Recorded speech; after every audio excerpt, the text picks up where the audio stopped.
د پاکستان په اړه دوه ډېر لنډ او تازه خبرونه. سلامونه لیدونکو، هیله ده چې ویډیو تر اخره وګورئ.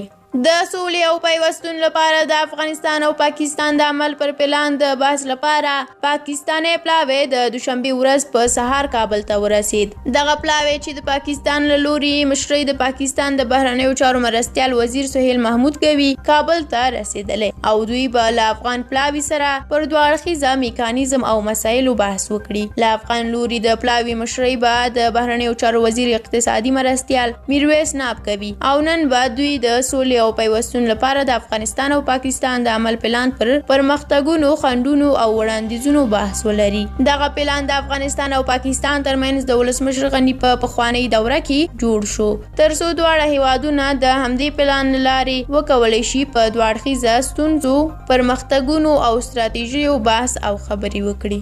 او د دې ترڅنګ بیا بل خبر دا دی چې ډیورن کرښې د څیرمه پر پاکستاني ځواکونو مرګونه برید شوی دی. د رسنیو د راپورونو پر اساس ډیورن کرښې ته څیرمه د پاکستاني ځواکونو پر اوږدې مرګونه وسلوال ډلهییز برید شوی دی. راپورونه کاږي چې د برید کې 4 پاکستاني پوځیان وژل شوي او 4 نور سخت ټپیان دي چې د 2 تنو حالات یې نازک دی.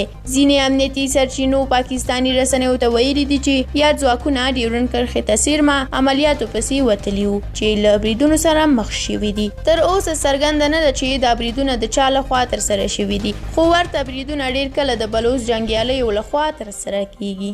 له تاسو مننه چې ویډیو تر پایه ولیدله. که مو دا ویډیو خوښه شوي وي نو لایک یې کړئ. د همداسې نورو ویډیوګانو د لیدو لپاره زموږ یوټیوب چینل هم درسره سبسکرایب کړئ. تر بلې ویډیو الله مو مل شه. ښه وخت ولرئ.